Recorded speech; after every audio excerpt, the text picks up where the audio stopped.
serious peril. In February, this committee held a hearing on this topic, warning of the threat and incompatibility Sharia law poses to the American people. This Congress should routinely re-examine the existential threat facing our republic and how to counter its spread into our social, societal, and political systems. The principles of Sharia law undermine the cherished freedoms that countless Americans have suffered and even died for since our nation's founding. Let's remind ourselves what Sharia law and political Islam entail. Political Islam silences dissent, prohibits religious freedom, allows barbaric punishments, and treats women, children, and non-Muslims as second-class citizens. What's more, Sharia law and political Islam sanction honor killings for adultery, death for individuals leaving the Islamic faith, encourages polygamy for men regardless of the women's age, allows female non-Muslims to be taken as sex slaves in war, and permits corporal punishment like stoning and female genital mutilation for perceived violations. In fact, the central sacred scripture of Islamic observers, the Quran, has several martial calls that encourage its followers to wage war, not just spiritual, against and conquer non-Muslims. So when you clash with the unbelievers, smite their necks until you overpower them, then hold them in bondage, then either free them graciously or after taking a ransom until war shall have come to an end. Surah 47:4. It is not a religious code or belief system. It is a repressive legal regime that betrays America's founding principles and threatens our Constitution. In fact, it seeks to replace it. America was founded on the basic concept of individual freedom and self-governance under the rule of law, of a just and moral law. As John Adams succinctly put it, our Constitution was made only for a moral and religious people. It is wholly inadequate to the government of any other. And to my colleagues who may conflate critiquing Islam and Sharia as undermining the First Amendment rights of Muslims, I remind them of the following. People do not have protection from imposing a foreign legal system or code that overrides or replaces U.S. civil or criminal law, nor the Constitution. The Constitution begins with we the people. Sharia is the legal code for Islam and is taught to its observers to be abided by and enforced. As Robert Jackson, an Associate Justice of the United States Supreme Court, who also served as the Chief United States Prosecutor at the Nuremberg trials, elucidated succinctly how liberty-crushing Sharia was, the antithesis of Western law. Quote, Islamic law offers the American lawyer a study in dramatic contrast. Its striking features relative to our law are not likenesses, but inconsistencies in its source, its scope, and its sanctions. The law of the Middle East is the antithesis of Western law. He was right then, and he would be right today. The radicals pushing political Islam do not want to coexist with America's culture and political order. They want to replace it. But you do not need to take my word for it. Islamists have stated this clearly themselves. Violent jihadist Saeed Qutb, a thought leader of modern jihadists and spiritual mentor for Osama bin Laden, led the Muslim Brotherhood in Egypt and surmised Sharia in his book, Milestones, as follows. In Islam, the meaning of the Sharia is not limited to mere legal injunctions, but includes the principles of administration, its system, its modes. He said, by the Sharia of God is meant everything legislated by God for ordering man's life. Additionally, the Muslim Brotherhood motto reads, Allah is our objective, the Prophet is our leader, the Quran is our law, jihad is our way, dying in the way of Allah is our highest hope. Even groups like the Council on American Islamic Relations, also known as CAIR, which masquerades as a peaceful nonprofit advocating for U.S. Muslims and Islam, has a sordid history of collaborating with bad actors, terror groups, and forcing Sharia in America. Omar Ahmad, the co-founder and longtime board chairman of CAIR, said of Islam and its role in America, quote, Islam isn't in America to be equal to any other faith, but to become dominant. The Quran should be the highest authority in America, and Islam the only accepted religion on earth. Just as concerning, CAIR was named as an unindicted co-conspirator in the 2007 Holy Land Foundation terrorism financing trial. On appeal, United States District Court Judge Jorge Solis upheld CAIR's co-conspirator status and ruled that the Department of Justice, quote, produced ample evidence of CAIR's association with Hamas. A founding member of CAIR's Texas chapter, Ghassan Alashi, was found guilty in 2009 of money laundering, tax fraud, and providing material support to a designated foreign terrorist organization and sentenced to 65 years in prison. What's more is that CAIR has long been suspected of harboring ties to the Muslim Brotherhood and Hamas, the terrorist group responsible for the barbaric October 7, 2023 attacks against our friend and ally Israel. The threat posed by political Islam and Sharia law is not some faraway concern. We can look at Europe to see what happens when nations allow themselves to be invaded and let political Islam infiltrate their society. In France, a recent poll found that 44% of Muslims think compliance with Islamic rules is more important than compliance with French laws. In the United Kingdom, Muslims are increasingly turning to Sharia courts to settle disputes rather than the UK's legal system. There are now 85 Sharia law courts operating in the country. In the United Kingdom, Muhammad is now the #1 most popular baby name in the country. And in Germany, Muhammad is the most popular baby name among people receiving government welfare. Over the past few years, Sharia-based legal institutions have taken root in American communities. And nowhere is this problem worse than in my home state of Texas. Fueled by decades of an unsecured border and expansionist legal immigration policies, Texas has seen a sharp increase in immigration from the Muslim world, with many immigrants trying everything they can to bring Sharia with them. According to a 2026 report by the Middle East Forum, there are approximately 650 Islamic nonprofit organizations based in Texas, and we can see the results. The Kalam Institute, a Deobandi institution and the leading Islamic seminary in America, is based in Carrollton, Texas. Its leaders have been called American Society Filth, have advocated for the killing of apostates, and have supported the taking of sex slaves. In Houston, the South Asian Islamist movement operates a powerful and extensive network that works in direct coordination with the Pakistani regime and Kashmiri terror operatives. An Iranian regime, known as the Khomeinists, operates several mosques in Texas and supports a number of pro-terror activist groups. In 2024, members of Plano Mosque tried to create their own Islamic enclave governed by Sharia law within the state of Texas, and they called it Epic City. Thankfully, office holders, activists, and private citizens mobilized to try to stop Epic City from advancing for the time being. However, as much of a problem Epic City poses, Sharia has spread to other parts of Texas, attempting to transform the existing legal, cultural, and societal structures of these communities.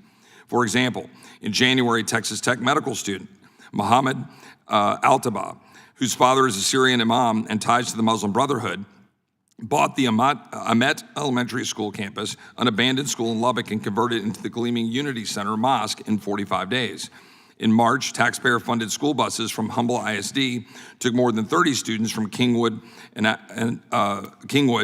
the Islamist Spanish Centro Islamico in Houston, a controversial Dawah center that glorifies the Islamic conquest of Spain, and claims Latinos' roots are in Muslim Spain, and seeks to shape the next generation to view Islam favorably as part of a two-front strategy to expand Sharia's influence in America. Also in March, a report surfaced that the Islamic Center of Haltom City, Texas, had acquired and repurposed the former Christ Way Bible Church, a longstanding Christian site in Texas. The church was purchased by Mul Qura Islamic Foundation, which, according to their own announcements, aims to transform this traditional church into a vibrant Islamic center that will serve our community for generations to come. And just last month in Richardson, Texas, opened Al Amira Plaza, a 125,000 square foot office complex that now functions as a one-stop parallel society where Muslims can fulfill every daily need under strict Sharia-compliant rules with zero pressure to integrate into the surrounding American culture. I could list more examples for hours. Just as alarming, shadow Islamic courts have popped up across Texas. One Dallas tribunal purports to render final judgments on disputes in accordance with Islamic jurisprudence, placing Sharia law above both state and federal law. Both these attempted community transformations and these Islamic courts run counter to Texas values and are repugnant to the American Constitution and our system of laws. The Islamification of American society is not just happening in Texas. America has also seen a concerning resurgence in violent Islamic terrorism. Since the last hearing on this topic in February, there have been 4 Islamic terrorist attacks in a 3-month span, including a naturalized citizen, originally from Sierra Leone, with a prior conviction for attempting to aid ISIS opening fire at Old Dominion University's campus while yelling Allahu Akbar, killing someone during the attack. The same day as the ODU attack, a Lebanese-born naturalized American citizen rammed his vehicle into the Temple Israel Synagogue and preschool in West Bloomfield, Michigan, in an allegedly targeted attack against the Jewish community, causing a fire and injuring on-site security personnel. 2 suspects with stated allegiance to ISIS attempted to detonate 2 improvised explosive devices near the New York City mayor's residence on Manhattan. Both suspects' parents immigrated to the U.S. from the terror-prone countries of Turkey and Afghanistan. And in my home in Austin, a naturalized citizen originally from Mauritania, motivated by extremist ideologies, opened fire on a crowd in Austin, Texas, killing 3 people and injuring several others before being stopped by law enforcement, all while wearing a hoodie with a caption, "Property of Allah." None of these tragedies needed to happen. Between our overly generous and lax legal immigration policies that allowed these attackers to enter the country in the first place, and our lack of adequate response to stopping Islamist ideology in its tracks, our nation remains vulnerable to Sharia law and potential terrorist attacks it could wreak. For too long, politicians, scared of being called Islamophobic, have failed to stop the spread of Sharia law and refused to put an end to the ceaseless immigration from the world of people who adhere to it. How many more Americans must die or succumb to Sharia law before we address this critical threat to our safety and our way of life? I've outlined much of what has happened related to Sharia in the 3 months since we had the last hearing on this issue.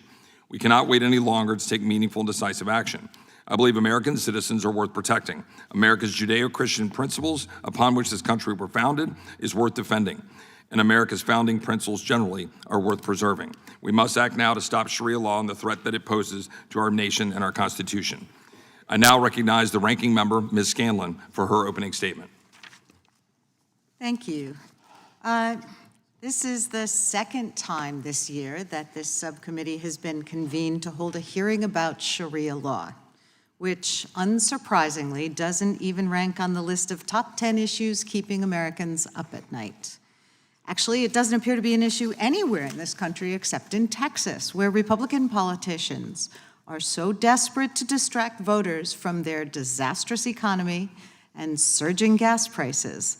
Because as one Republican strategist said, these candidates don't want to be talking about the economy right now. So they've made up a conspiracy theory about their Muslim neighbors in order to scare and motivate voters. But repeating lies over and over and over again doesn't make them true, and it doesn't make unconstitutional bigotry legal. The last time the subcommittee convened on this topic, I wondered if our colleagues actually believed their own hysterical and wildly unsubstantiated claims about people of the Muslim faith trying to impose so-called Sharia law on the United States. But as before, they're not producing 1 ounce of proof to vindicate their fear-mongering. Tellingly, they've also not produced a single Muslim witness or expert on Islam or Sharia law.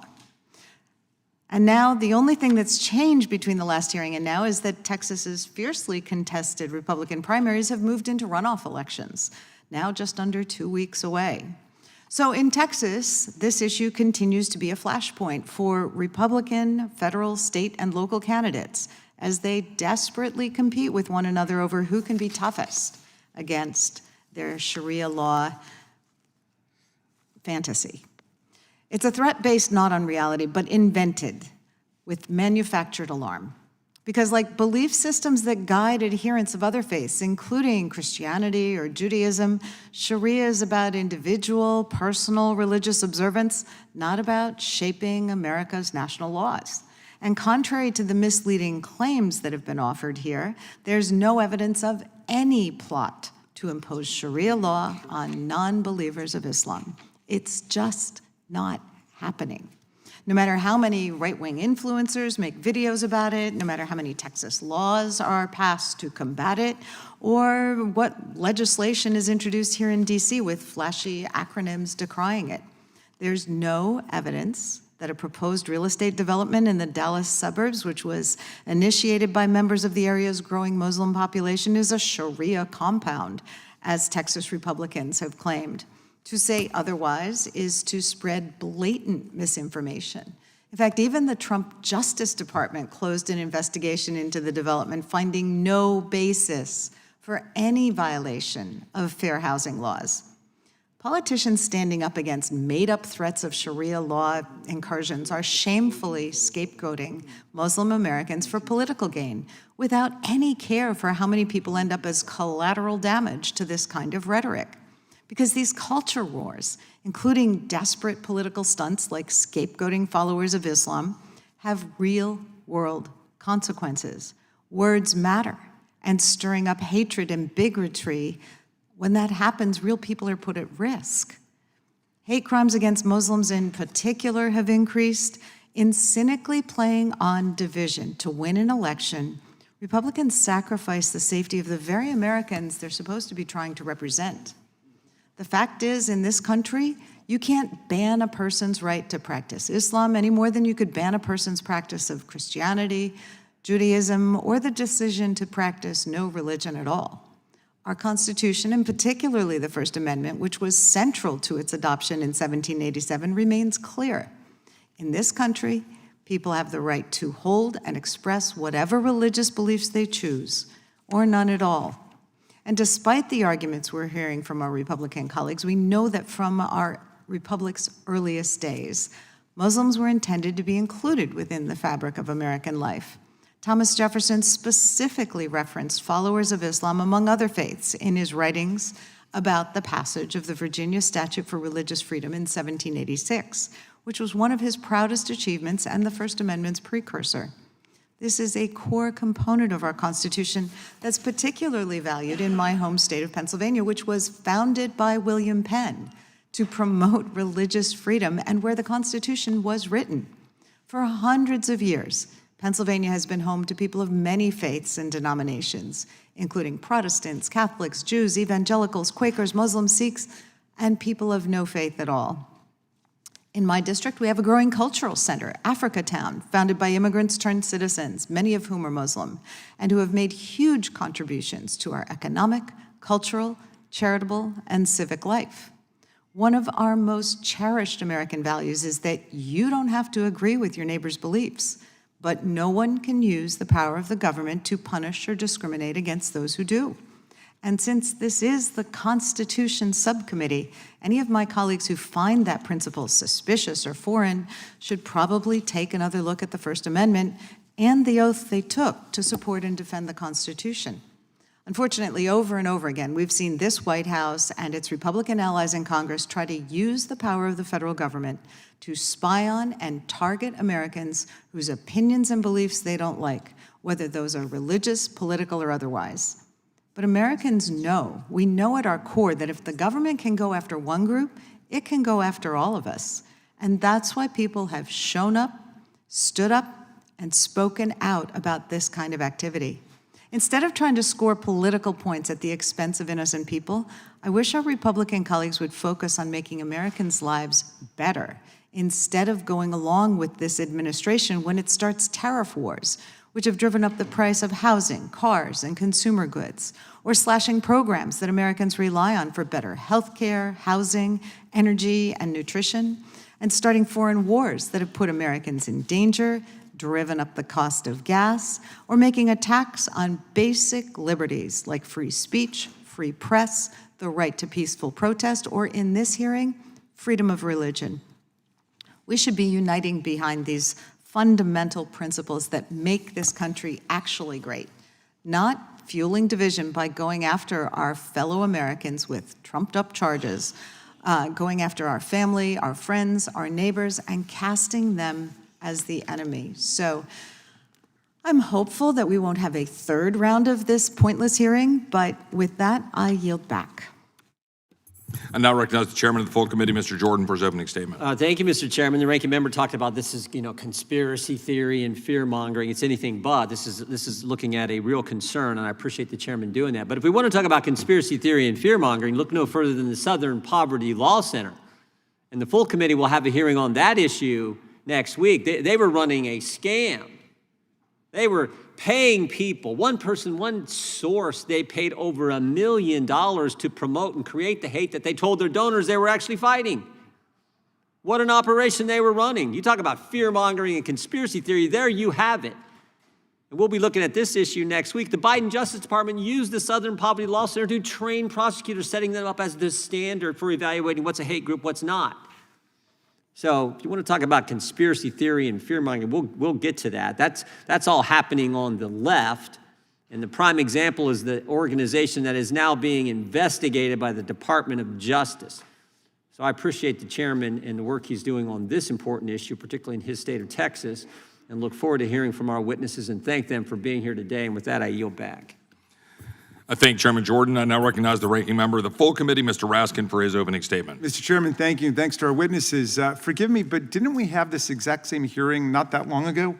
I think it's the fourth or fifth in the line, and I can't believe that the cupboard of Republican ideas is so barren now that in order to distract America from Donald Trump's illegal, unconstitutional, ruinous war and his ruinous, illegal, unconstitutional tariffs, and the spiraling price of gasoline and the unlivable economy he's created, that we have to go back and have this exact same hearing over and over again? Couldn't we come up with something else instead? It's not exactly working to reverse Donald Trump's precipitous slide into being the most unpopular president in American history, because that's where we are. So if we're going to have another religious convocation, perhaps next time it could be a debate between Donald Trump dressed up perhaps like Jesus Christ and the Pope of the Catholic Church, so the Pope can answer Trump's recent accusation that he's weak on crime.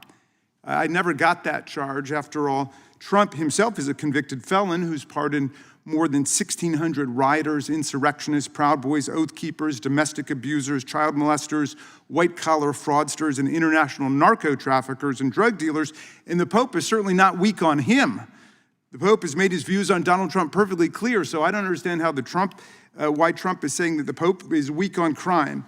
Anyway, I had this idea I wanted to float by my colleagues to perhaps create some legislative progress in this field. The Republicans are afraid that Muslims are going to impose Sharia law on the rest of the population.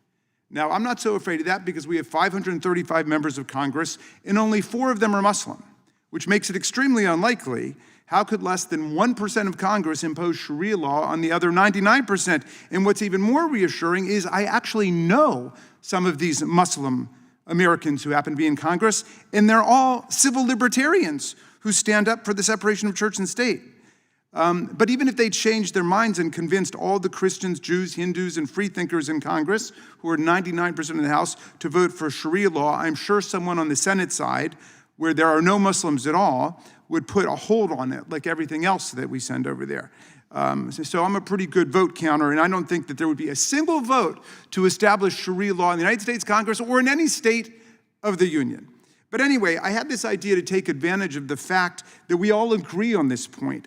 Why don't we generalize the proposition of this anti-Sharia law movement to say that the government should not be endorsing or establishing any religion in America, whether it's Islam, Christianity, Judaism, Jews for Jesus, Seventh-day Adventism, Jehovah's Witnesses, Mormonism, fundamental Mormonism, Unitarian Universalism, Branch Davidianism, or Hare Krishna.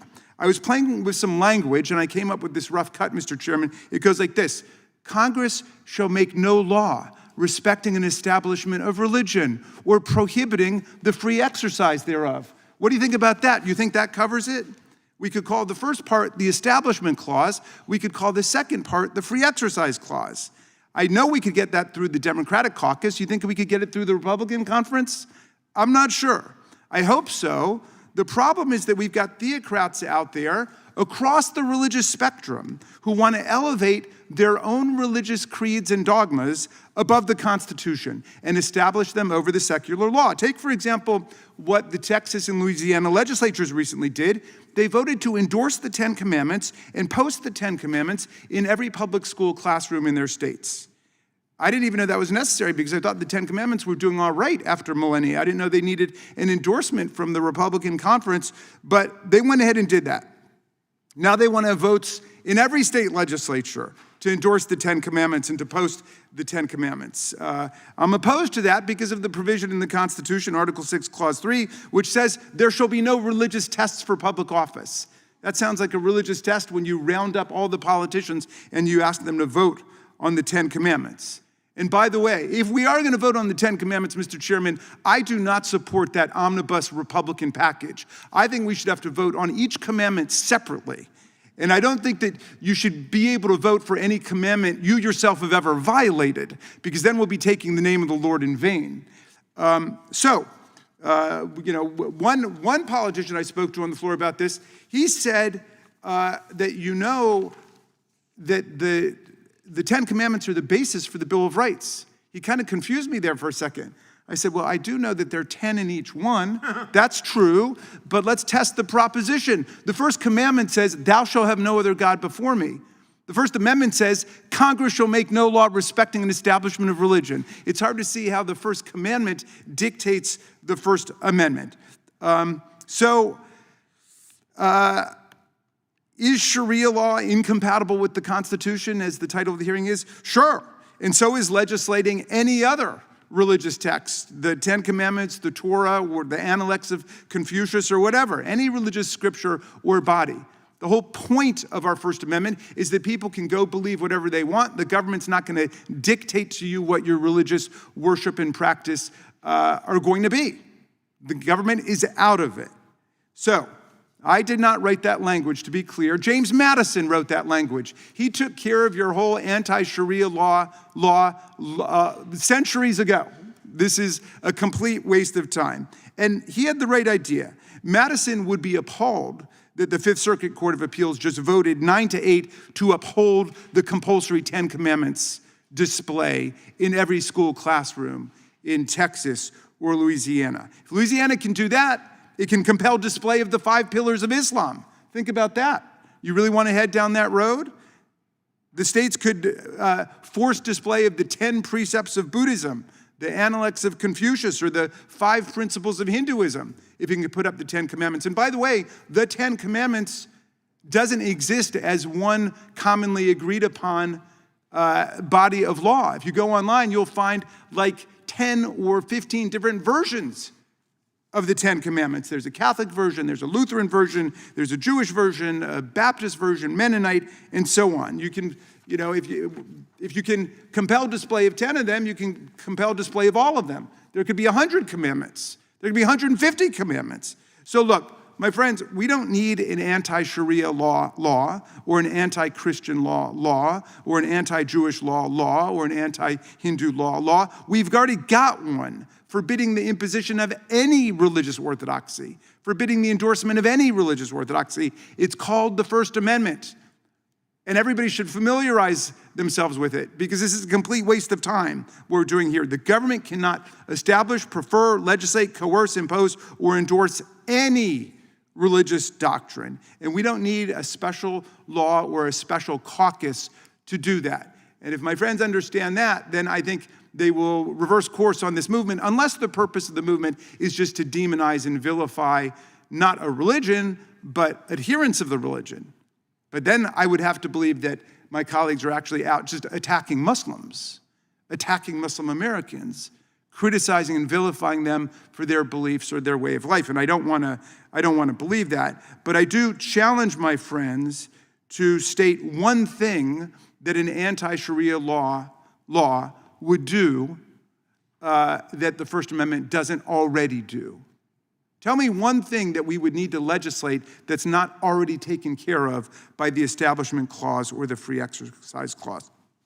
The real threat to our Constitution comes not from adherents of a particular religion, but from turning our backs on the Constitution and the First Amendment. Our freedoms are not under siege by a religious minority trying to build a community center, but they are undermined by lawmakers who would want to turn Americans against each other on a religious basis. And is it true that religious fanatics commit violent criminal acts? Absolutely.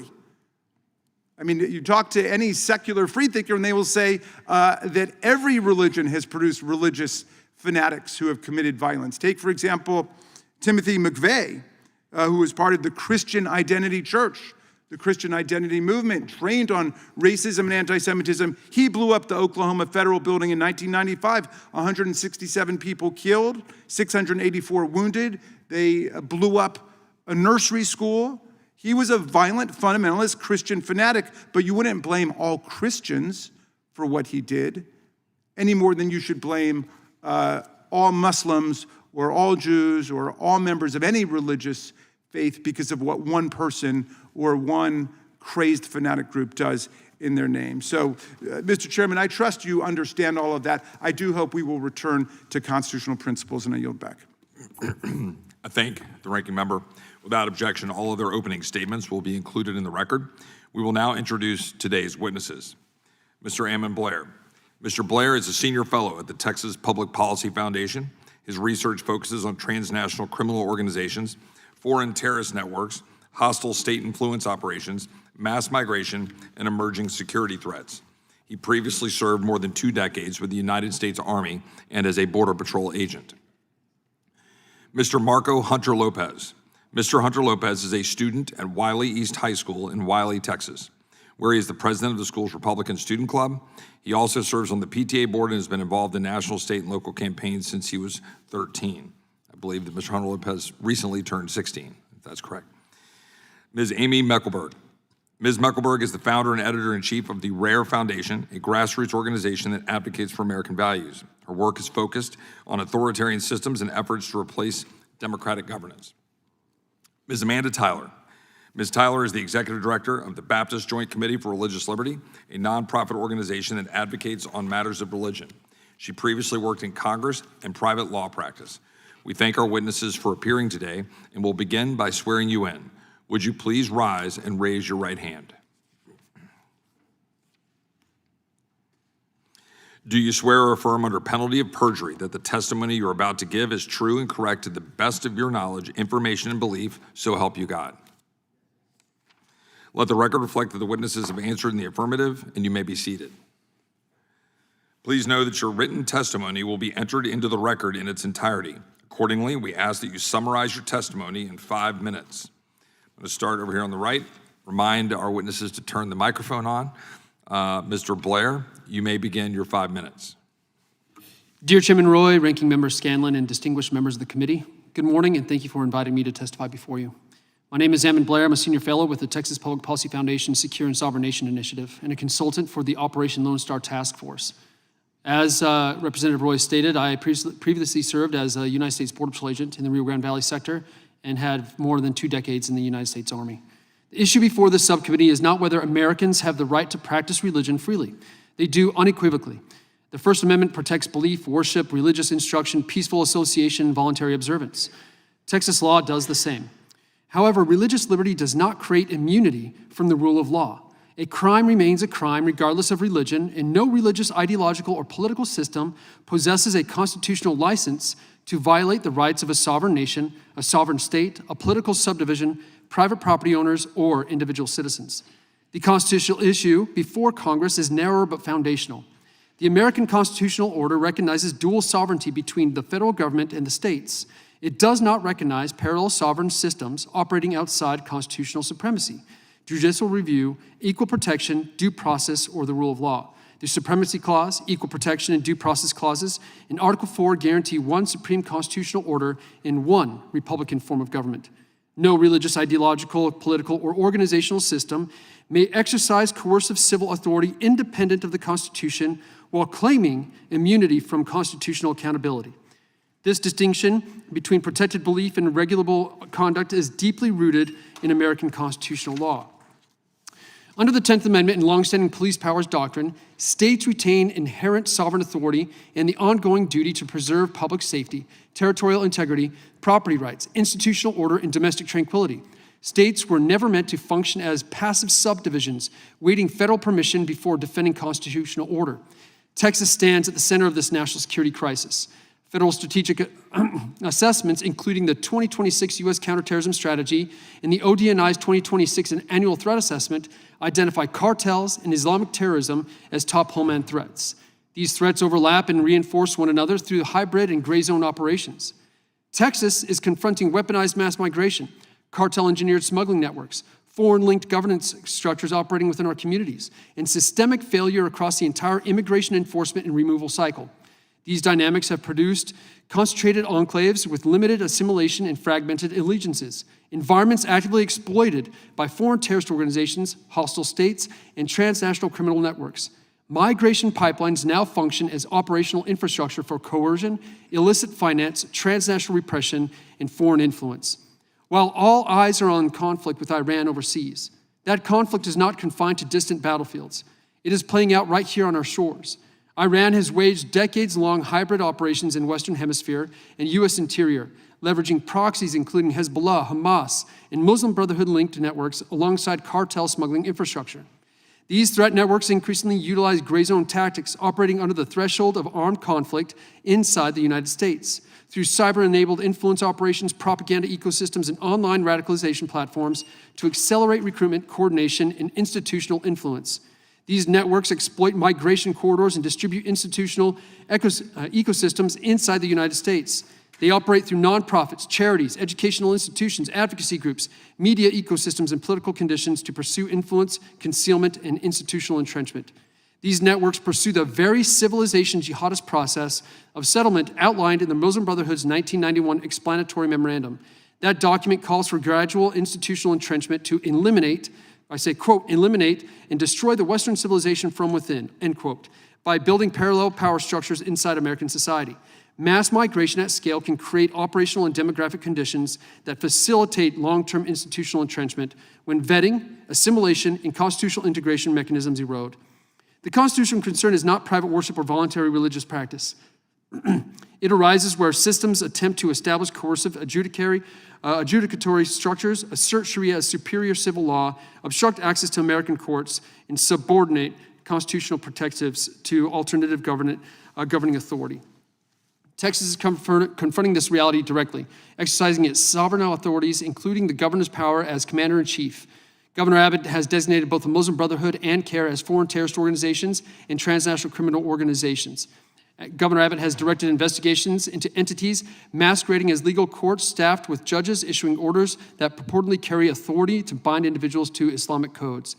The Constitution protects the broad sphere of religious liberty precisely because every person and institution within the United States ultimately remains accountable to one constitutional system, one civil sovereign, and one rule of law. No parallel system claiming supremacy over the Constitution can be permitted. Thank you. I look forward to your questions. Thank you, Mr. Blair. I'm now going to go to Ms. Mekelburg for her opening statement.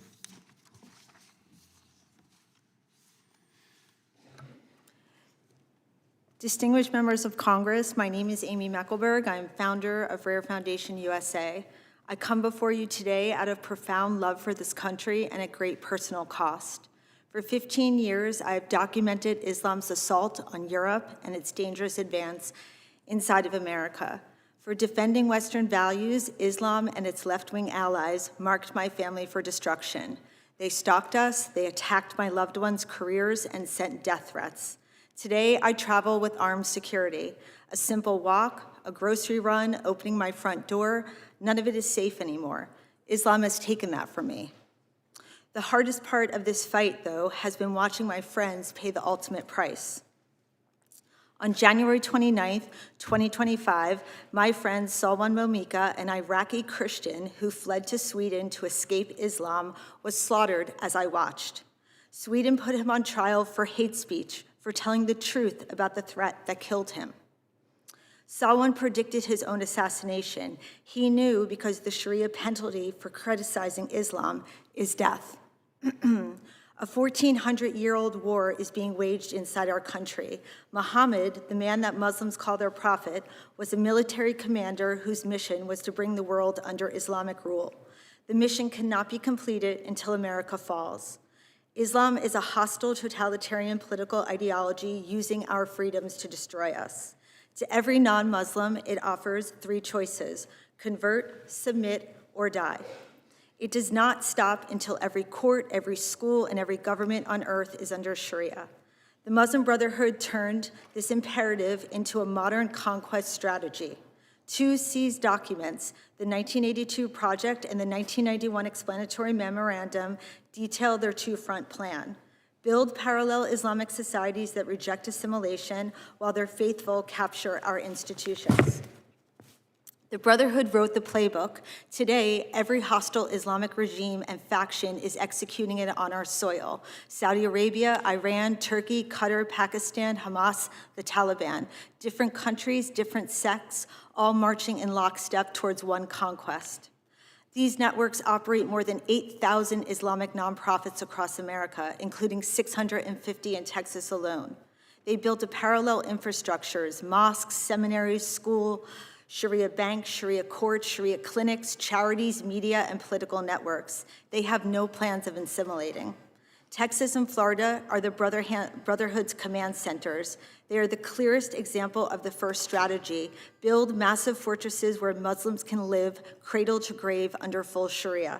In Texas, terror-tied Imam Yasser Qadi is fighting to build Epic City, a 402-acre Sharia compound marked as, quote, the epicenter of Islam in North America, end of quote. In Katy, an $80 million Sharia compound is rising under Brotherhood operative Main al-Quda, whose family are leading terrorists in Jordan. Hamad Ghazali, named in the 1991 memorandum, recruited Americans for al-Qaeda. Today, he writes curriculum for Islamic school children across North America. Texas taxpayers are able to fund him through school vouchers.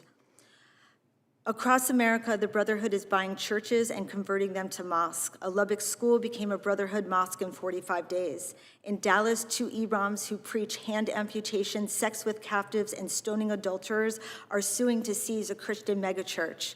Garland, Texas hosts the U.S. headquarters of a Pakistani jihadi network that trains hundreds of terrorists, including the recent killer of the West Virginia National Guard member.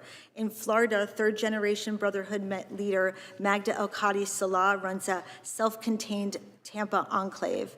A Houston mosque led by imam appointed by the Iran's supreme leader received $1 million in tax dollars while children pledged allegiance to Khomeini.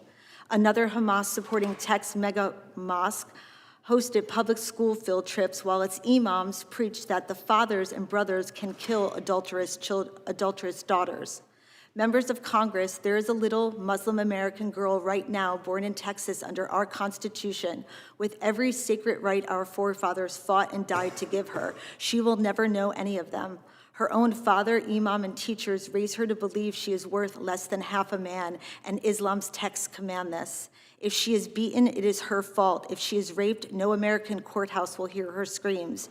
If she is married off as a child to a pedophile, she will never know it is a crime.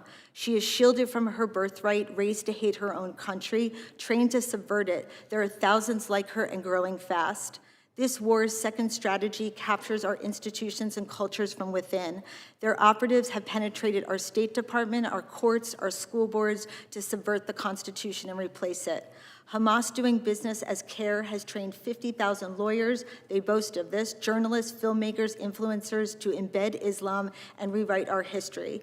When we object, they scream Islamophobia. Their super PAC floods our elections, mosque-run voter drives. Besides me is 15-year-old Marco Hunter-Lopez. He will tell you how the Muslim Brotherhood student arm founded in Texas by Yasser Qadhi's father is targeting Texas children. For speaking out, Marco's safety was threatened. Our nation's leaders are failing our children.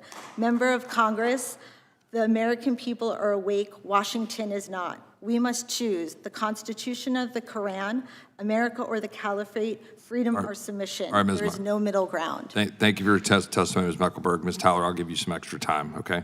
And to make sure it's fair. I will now recognize Mr. Hunter-Lopez for his 5 minutes.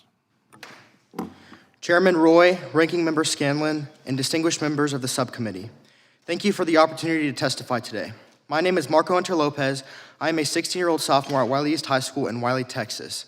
I've been invited to speak regarding an incident that occurred on February 2nd on my campus in a widespread effort across Texas and the nation. Last year as a freshman, I founded the Republican Student Club because I wanted to foster a space for students who share the same values. What should have been a simple act of student leadership became a prolonged battle against school administrators who treated my group differently from every other club on campus. On August 16th of 2024, we met every requirement: 10 members, a teacher sponsor, in a room. Other groups, including the Muslim Student Association and organizations supporting gender-affirming ideology, were approved without issue. Our club was denied for being political in nature. Administrators first claimed a district-wide policy against political clubs. Then, after weeks of emails requesting the policy in writing, they admitted it was simply how they felt. Only after more than a month of emails, pushback, and enormous efforts were we approved. Even then, we faced hostile scrutiny. Principals were caught taking down our approved posters while I was out of town. I have a documented timeline of specific instances of an unfair treatment, being pulled into the principal's office, cornered, and talked down to. After we hosted two guest speakers last year, the principal tried to impose new rules on the fly. My father even had to help create a guest speaker form to protect me as a minor. This pattern of censorship against our club stands in stark contrast to how administrators have handled the promotion of Islamic ideology, and including Sharia. On February 2nd, I was leaving a meeting and was walking to the cafeteria for lunch, and I saw a large booth labeled Islam set up in the school. 4 adult women from the organization Why Islam were there. I was confused and did not want to give it attention, but after discussing it with my friends, we decided to approach the booth. I had a discussion with the women, one in particular who they kept referring me to because she knew most of the theological questions. As we tried to understand their goal, I looked over and saw multiple pamphlets spread out, one of which was explicitly titled Understanding Sharia. This was very concerning to me and other students. They were also making Qurans available that include a Shahada card on the last page instructing students how to convert. Quote, to become a Muslim, one needs to make the following declaration. I bear witness that there is no God worthy of worship except God, and I bear witness that Muhammad is the messenger of God. This openly occurred during lunch with administrators present who did nothing to intervene. The dangers of allowing Sharia to be promoted in public schools are real and immediate. Sharia is not simply a personal religious observance. It is a comprehensive legal and political system that includes unequal treatment, restrictions on free speech, harsh punishments, and fundamental incompatibility with the U.S. Constitution, Texas law, and American values of individual liberty and equality. Handing out materials that present Sharia favorably to minors during the school day without parental approval risks normalizing ideas that undermine the very principles our public schools are supposed to uphold. This is not neutral education. It is ideological promotion under the guise of diversity and inclusion. The contrast with my own club could not be clearer. While the Republican Student Club faced denial, censorship, poster removal, and hostile oversight, an outside organization was giving easy access to distribute Sharia-related materials directly to students. Administrators not only allowed it, they actively promoted Islamic events. The principal has enthusiastically participated in World Hijab Day 2 years in a row that we are aware of, when she wore a hijab and promoted on social media saying, quote, I loved this experience, all caps.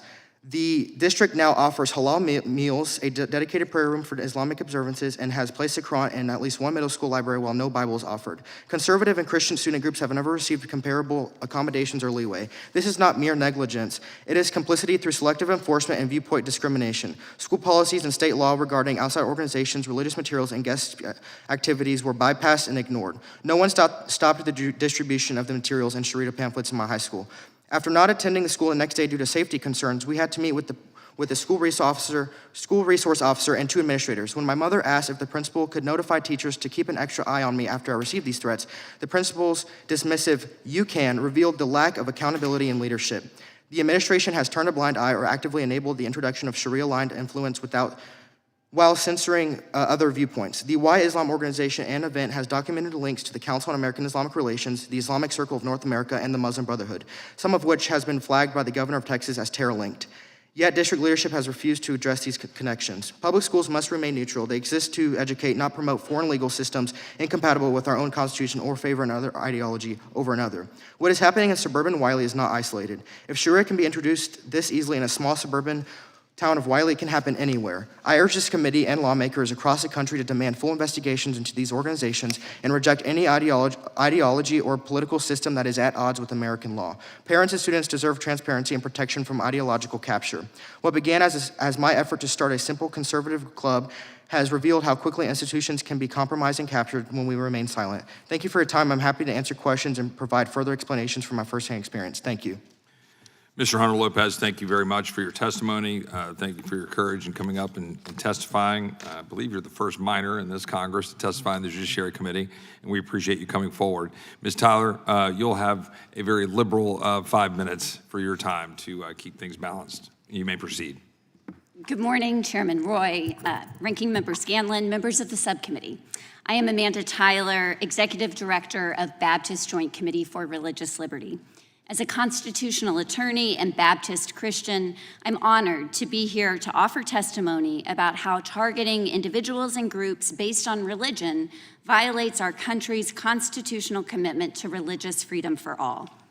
In this 250th year of American independence, our country has the opportunity to reaffirm the foundational values that unite our diverse people. Core to what it means to be an American is a rich religious freedom tradition that protects the free exercise of religion of all people by ensuring that government not single out any one religion for special favor or disapproval. Our founders made a deliberate choice to disestablish religion from government control. They did so with the experience of government establishments of religion in the places they emigrated from and in the British colonies. Baptists were instrumental in advocacy for religious freedom for all people in the United States. This advocacy predates American independence by more than 150 years. Thomas Helwys, the co-founder of the Baptist movement, wrote a short declaration of the mystery of iniquity in 1612. This work is considered the first defense of universal religious freedom written in English. In it, Helwys wrote to King James I about the importance of freedom of conscience of all people, including Muslims. Quote, "For men's religion to God is betwixt God and themselves. The king shall not answer for it. Neither may the king be judge between God and person. Let them be heretics, Turks, Jews, or whatsoever. It appertains not to the earthly power to punish them in the least measure." As this history informs us, religious liberty is a fundamental commitment, and it should protect all religions. As recently as last year, the U.S. Supreme Court reiterated that the clearest command of the Establishment Clause is that the government may not officially prefer one religious denomination over another, nor pass laws that aid or oppose particular religions. Anti-Muslim government action violates that clear command. Even proposed legislation targeting a particular religion can undercut our fundamental religious freedom by perpetuating harmful stereotypes and misinformation about Islam and Muslims. We have seen government initiatives that manufacture an imaginary threat of Sharia as a way of sowing anti-Muslim fear in the past. Unfortunately, today we are seeing a resurgence, nationally and particularly in my home state of Texas, of such efforts. Efforts like these misunderstand Islam and Sharia, which means the path to water, and refers to the religious principles that guide Muslims in their beliefs and actions. This broad denigration of Sharia directly impacts approximately 1% of the U.S. population.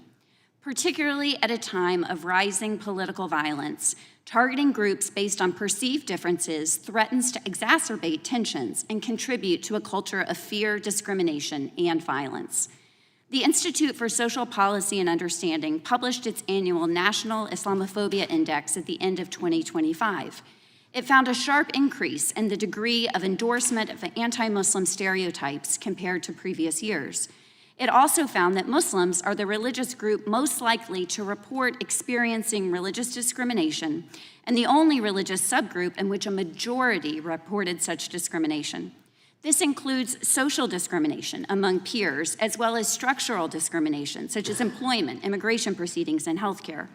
Almost half of Muslim families with children in K-12 schools reported their child was bullied for their religious identity, twice as much as the general public. Roughly half said the bullying came from another student, and half said from an adult, either a teacher or a classmate's parent. When the government itself targets religious groups with broad generalizations and baseless accusations, it only adds to the culture of discrimination that already harms Muslim families and children. It models bullying rather than respect. What's more, this targeting does not just harm Muslims. When any person's religious freedom is threatened or diminished, it weakens everyone's religious freedom. Rather than fear-mongering and distorting religion for perceived political gain, our country's leaders should be actively working to make the constitutional promise of full belonging without regard to religion a reality for all. Thank you. Well, thank you, Ms. Tyler. You just nailed it right on 5 minutes. So you didn't even get to take the extra time that I was trying to offer you, but I appreciate it. I will now recognize the gentleman from North Carolina for 5 minutes of questions. Thank you, Mr. Chairman, and thank you for calling this important hearing to discuss the threat of political Islam. We're blessed to live in a country, excuse me. We're blessed to live in a country that has the fundamental liberty of religious freedom. And religious freedom allows individuals to hold and express their beliefs without undue government interference. It does ensure that people can choose their faith or no faith and practice it openly. And it's important to protect our individual liberties from extremism that seeks to erode our values as a country. One example of the extremism we want to protect our country from occurred in just 2025 when parents in Washington state allegedly attempted an honor killing of their teenage daughter for refusing an arranged marriage. This appalling level of extremism is incompatible with our way of life and must not be allowed to take root in our country. Mrs. Mekelburg, in your experience investigating instances of political Islam in the United States, how prevalent would you say it's become across the country? In my testimony, I talked about there being 8,000 organizations across the United States. They're working in lockstep. It is extremely prevalent and growing massively. So in your view, does political Islam pose a threat to the fundamental values of American democracy? Yes, it does, and they openly say it. Well, Mr. Blair, I want to come to you for just a moment. During the 4 years of open border policies under the Biden administration, people from all around the world came into our country, frankly, without any vetting. We've seen that. The failure to secure our border provided those who seek to commit violent acts against the United States with a perfect opportunity to enter our nation undetected. And Mr. Blair, how did the Biden administration's open border policies impact the spread of political Islam in the United States? We were mandated to look the other way under prosecutorial discretion. We released known terrorists. Well, we didn't know it until after the fact, but we had multiple people from all across the world coming into the United States with falsified documents, specifically from Iran, who'd come in with Venezuelan documents under the guise that we would not be able to identify them, which was the case. And that's why later on, Representative Gonzalez was able to, through a FOIA, find out how many on the non-disclosed docket of the criminal illegal aliens that we released there were. And I think there's a little over 600,000 of them that Border Patrol and ICE released during that time period. And would you say there's security threats that grew during that period that we're still dealing with even today? 100%, sir. I mean, a lot of the information that was given to us as Border Patrol agents when we were on the ground was misinformation. And we didn't have that time, even to this day, be able to vet the information, whether that's going to be the sponsor, whether that's going to be the country of origin, even their age, even their or their family status. We couldn't really vet any of that. And so now when ICE is trying to conduct operations or target operations, they have that bad information where they're going out city to city trying to find those that seek harm to our communities. Thank you, sir. I want to come back to Ms. Mekelburg for just a moment. During this subcommittee's last hearing on this topic, I discussed how the FBI had successfully thwarted an ISIS-inspired terrorist attack in North Carolina. In that story, you may recall, it was a national story. Christian Sturdivant, 18-year-old, sought to become a martyr for ISIS by planning to carry out a deadly attack on New Year's Eve in Mint Hill, North Carolina, which is right in my district. Following that incident in North Carolina, I want to ask you, do you believe there's been an increase in ISIS using social media chat rooms and other features to radicalize Americans? Yes, and it's something that we actually saw. I spent 10 years really hyper-focused and working in Europe, and it was probably one of the biggest threats, the way that ISIS and many different other Islamic jihadist groups are using social media, are disseminating very terrifying videos, and imams and their organizations, they're pushing nonstop videos and nonstop recruitment efforts, yes. Thank you. Mr. Hunter-Lopez, let me come to you real quickly in the last few seconds I have. Thank you, first of all, for coming and testifying today. Since that incident occurred and the school district officials took full responsibility for the situation, have you seen a change in how the school has approached student clubs on campus? Yes, so I've actually, I have a lot of relationships with a lot of teacher sponsors for different groups, and they said that they're trying to say that they're putting these new policies in paper, but in terms of the way that certain people are still being treated, there are still conservative students, including myself, that are still being treated unfairly according to the standard they're holding for other people. Well, I applaud you for speaking out about this and coming to testify today. Mr. Chairman, I yield back. I thank the gentleman from North Carolina, and I'll recognize the ranking member of the committee, the gentleman from Maryland, Mr. Raskin. Thank you very much, Mr. Chairman. My colleague just spoke of apparently a Muslim family where there was an effort to kill their own daughter in a so-called honor killing, if I understand it correctly. Murder is against the law in America. whether the parents are Muslim, Christian, Jewish, Hindu, or anything else. Would we, Mr. Blair, would we need a special law to deal with a situation like that, or does the universal secular law against murder take care of that? The current law takes care of that right now. Good, okay. So I'm looking at an article about a Christian group, an extremist Christian group that calls themselves the Army of God, that's taken credit for bombing abortion clinics and lesbian night bars. Do we need a special law against Christian extremism or Christian violence, or do we just hold them to the general secular law against blowing up health clinics and bars? It needs to be held to the same law and to the same standard. Right. So can you think of any situation where the secular law alone would not handle anybody's legitimate fears that they have of a fundamentalist Christian group, Muslim group, or any other religious group?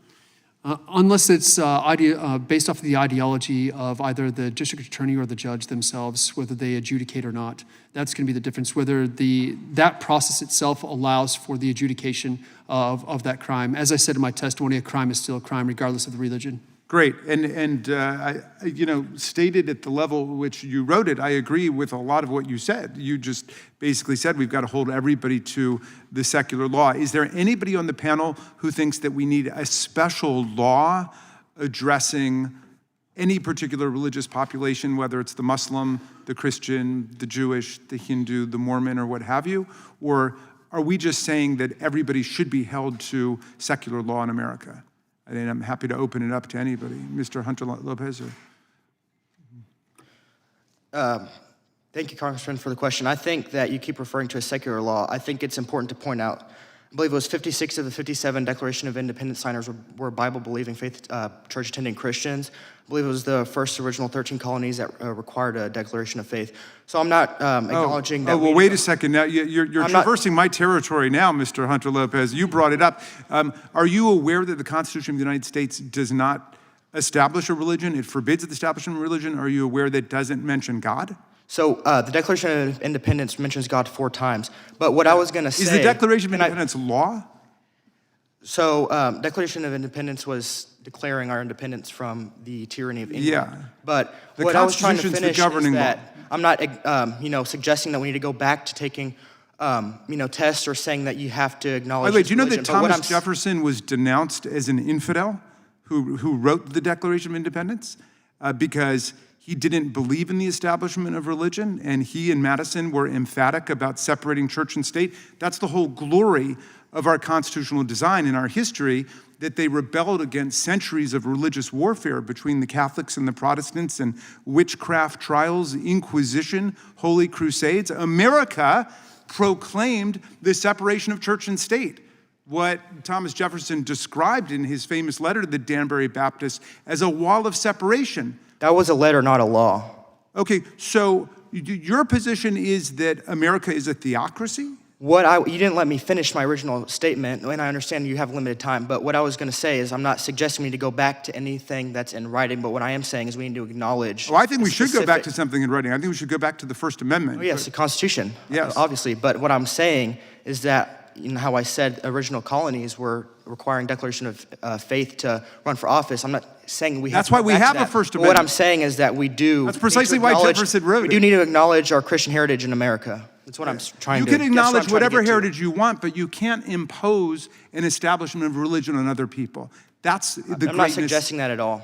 I'm just saying we Okay, need to good. acknowledge our heritage. That's what I'm saying. Well, everybody can acknowledge their own heritage. Do you agree with that? American heritage, not just any heritage, is what I'm saying. Oh, you don't think that you're allowed to acknowledge your Christian heritage or your Jewish heritage or your Muslim heritage? I'm saying you members of Congress need to acknowledge American heritage. Yes, indeed. And you know how we do that? By abiding by the Constitution of the United States, which is why that's exactly where I began. Ms. Tyler, what do you think about this whole anti-Sharia law thing? Do we need a special law banning Sharia law? No, because we have the First Amendment to the U.S. Constitution that prohibits establishment of any religion, including Islam. Mr. Chairman, I yield back to you within 5 minutes. I thank the ranking member, and I appreciate that spirited exchange. And I will now recognize the gentlelady from Wyoming, my good friend, Ms. Hackman. Thank you. In our previous hearing on this topic, I focused on how Sharia-based tribunals will jeopardize America's rights to equal protection and due process under the law, particularly in cases involving women and minors. We learned that the presence of Sharia-based tribunals in the United States date back decades, and that it is common practice for these tribunals to stray from traditional judicial proceedings, meaning that participants risk losing protections guaranteed under the Constitution, as was just being debated. One example of such a tribunal operating near Dallas before altering its website actually prided itself on being a unique institution of its kind in the United States, with the intention of setting a precedent that would be emulated and duplicated throughout the country. That same tribunal further claimed that, quote, conflicting problems within American Muslim society may range from personal and family matters, such as marriage and divorce, as well as disputes among community members and those in positions of leadership. The courts of the United States of America are costly and consist of ineffective lawyers, end quote. To be clear, conformity to the Constitution is the governing factor behind the operation of our judicial system. The 5th, 6th, 7th, and 14th Amendments are there to ensure that everyone has a right to a fair trial.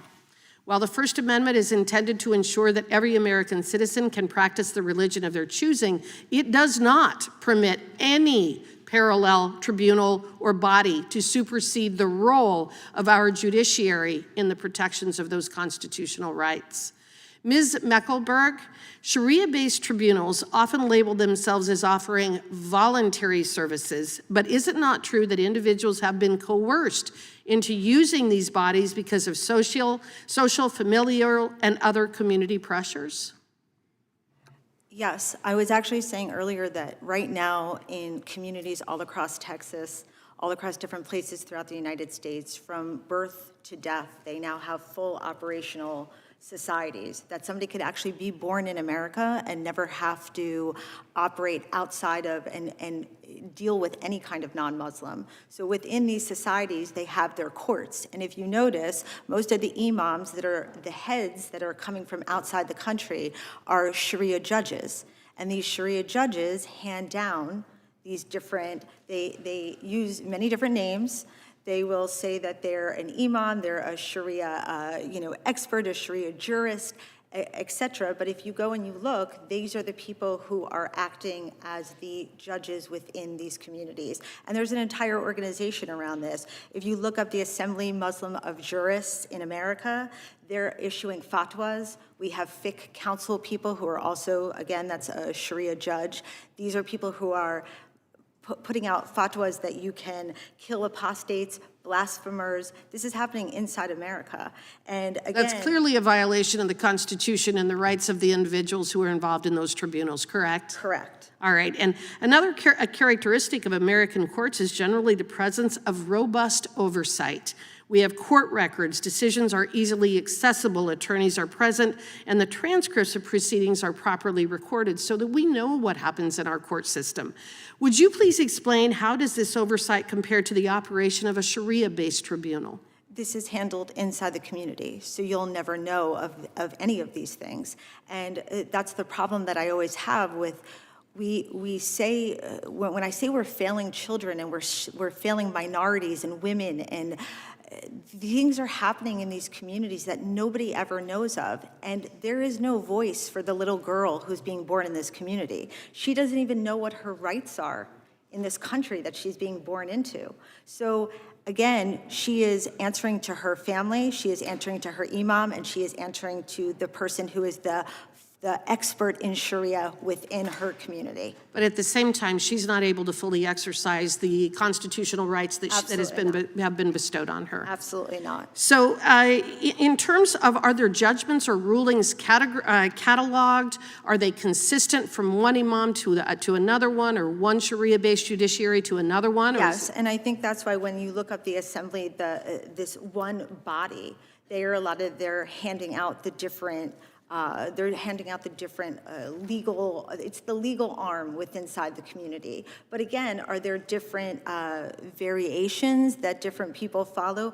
At times, but that's why they have And again, if you look up the Fiqh Council, where Yasser Qadi is the head of, or you look up a place like Amja, where they're pushing out these different fatwas that all the mosques are following, it does act as the governing body, the legal body, I'm sorry. Just very quickly, in light of the disaster of the open border Biden administration, have you seen an increase in the attempt to enforce or impose Sharia law in the United States? Absolutely, because within these communities, they are also, they're absorbing the refugees coming in. That's what they're hoping for, to increase the numbers.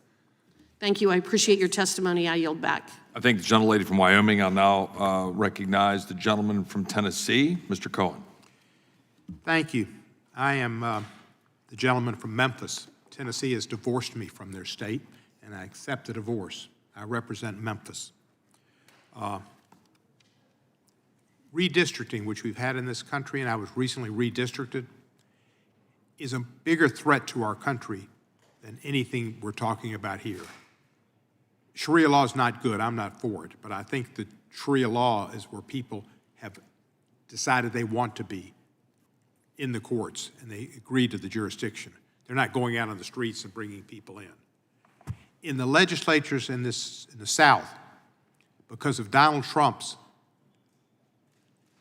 fear of oversight in the next Congress, fear that his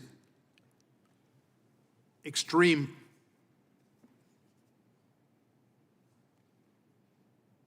trampling of the Constitution, selling of pardons, emoluments clause violations, crypto schemes will be exposed. He has asked governors in Texas, you mentioned Governor Abbott, Mr. Lopez, he asked Governor Abbott to find him 5 congressional districts, just like he asked Mr. Raffensperger in Georgia to find him 11,000 votes.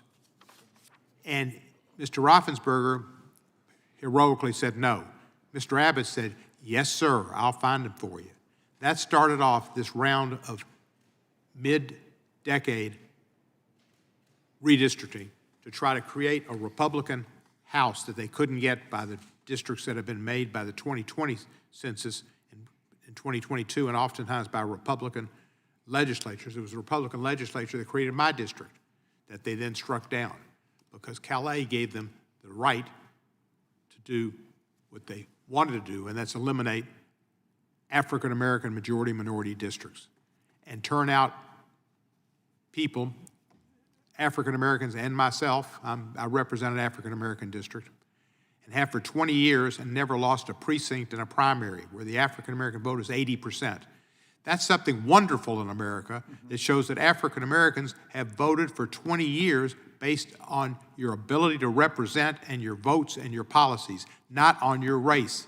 And yet the Republicans turned it around to say this discriminated against white people because we created a majority-minority district, which was created because we had slavery in this country for over 250 years or so, where blacks were property. And then after Reconstruction, and a little bit of goodness and fairness, we got into the Jim Crow South. And how many bubbles are on this bar of soap? And how many peas are in this jar? And they stopped black people from having the right to vote, and they eliminated black representation. Once they got it through the Voting Rights Act, which is one of the most important legislative acts of the 20th century, in my opinion, where Martin Luther King and John Lewis fought hard in Selma, Alabama, and other places, and worked with President Johnson and the Democratic Congress and a Republican Congress. Everett Dirksen was a big part of that. It was a bipartisan bill in 1965 to do redress and to give African Americans opportunities to make up for some of the awful occurrences we'd had in this country with Jim Crow and slavery. People died. Schwerner, Cheney, and Goodman died in Philadelphia, Mississippi, shot by racist law enforcement officials because they went to Mississippi to dare register people to vote in the Freedom Summer. Medgar Evers, the head of the NAACP in Jackson, Mississippi, was assassinated in Jackson, Mississippi. A lady named Viola Liuzzo went down to Selma to participate in the march, and she was shot and killed by racist guys in Alabama. All of those deaths and efforts and work put asunder by the Supreme Court in their Calais decision and put asunder by Republican state legislatures in Louisiana, in Alabama, and in Tennessee, and they'll do it in other states to boot. John Roberts said the Supreme Court is not political. And then Alabama couldn't redistrict because there was an injunction for them changing their districts put in by the Supreme Court until 2030. Alabama asked them to lift that injunction. They did it in a second. And Alabama is going to have one less African-American seat. Don't tell me, John Roberts, that the Supreme Court of the United States is not political. It is an arm of the Trump White House. They took this case up when they did because Virginia had given delegates to the Democrats and they needed to act. The political arm of the White House is in the Supreme Court. Those are the type of hearings we ought to have. We ought to have hearings on the changes in our laws that don't allow people to be represented in the Congress and changing the rights and the opportunities for African Americans to be equal citizens of this country, and it's being turned back. Sharia law, yeah, let's take not a good thing, but nothing like what's going on in the legislatures and from the White House. America is being destroyed from within 1600 Pennsylvania Avenue.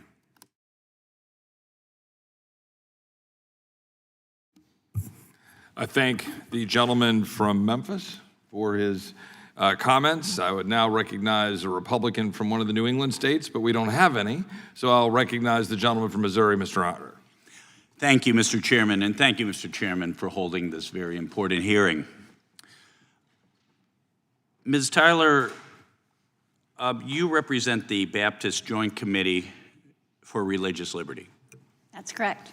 Do you believe fundamentalist Islam values religious liberty? I'm not here. I'm not here to Okay, talk about theological positions. How about the Muslim Brotherhood? Do they value religious liberty? I'm not. How about I'm not. you? I mean, these are the groups you're here to support. The Democrats brought you here I'm as a witness. for religious freedom. How about the Diabanis, is a Southern Islamist sect affiliated with the Taliban? Do they value religious liberty? They're in Texas right now too. I'm not familiar with Yeah. that Okay. group. How about the Barlavelis, South Asian Sunni Islam sect? They're in Texas too. I'm not familiar with that group. How about the Salafis? Let me know if you know any of this. The Khomeinists, the Turkish Islamists, all represented in various mosques and Islamic centers in Texas. Do any of them value religious liberty? I'm not familiar with them. Okay. Do you believe religious liberty is valued and upheld in the Islamic Republic of Iran? I think that that's a theocracy, and so therefore it is not the constitutional democracy that we have that is built on the foundation of religious. Yeah, how about the Taliban in Afghanistan? Yeah. I think those are examples of Islamic states that don't support religious freedom. Okay. Why exactly would we want to import mass numbers of people committed to an ideology? And I'm not talking about Islam writ large, because many Muslims, I think most Muslims probably do would like to live in a modern secular or democratic republic. But we're talking about radical Islamists. So we're talking about these radical Islamists establishing beachheads in our country. Why do you defend that, Ms. Tyler? Well, I think what I'm concerned about, of course, we have criminal laws and anti-terrorism laws that Okay, that's good. protect Wait, us. okay, Right. yeah. Should we enforce our criminal laws, our Absolutely. anti-terror? Okay, so we should not tolerate sexual enslavement in the United States of America, right? I think our criminal laws protect against that. Good. How about honor killings for a young woman who dishonors her family in some way? That should be against the law in the United As we States of America. discussed earlier, murder is illegal no matter the justification. Stoning for adultery, right? Correct. Child marriage, pedophilia, right? Those are against criminal law in the United Female States. circumcision is illegal under federal law right now. That's right. So we have imams in many of these centers we're talking about right now who advocate for those very things in our law, in our country. Why are we should tolerate this in the name of religious freedom? We tolerate freedom of religion in this country, so we can believe whatever we want, And we can act on those beliefs without necessary government interference. And in this case, there is a compelling government interest against murder. Against the laws I listed. And so you're not allowed Okay. to act on those beliefs because it would be against criminal law. Thank you. Ms. Mekelburg, I believe that tolerating these beachheads of radical Islam in our country is literally civilizational suicide. And I think we've seen Islamist terrorist attacks in this country already. And we're seeing in many cases a lack of assimilation, not by generally people who immigrate on their own, work as a computer engineer or in agriculture, what have you, but rather when they join these very closed groups that are committed to imposing Sharia law. Tolerating that seems to be utter insanity, and especially if we see what's going on in Europe right now. If we look at what's going on in Germany and in London and in France. Tell me where I'm wrong. So, as you said, the beachheads. That is what Erdogan says from Turkey, that the mosque is the beachhead.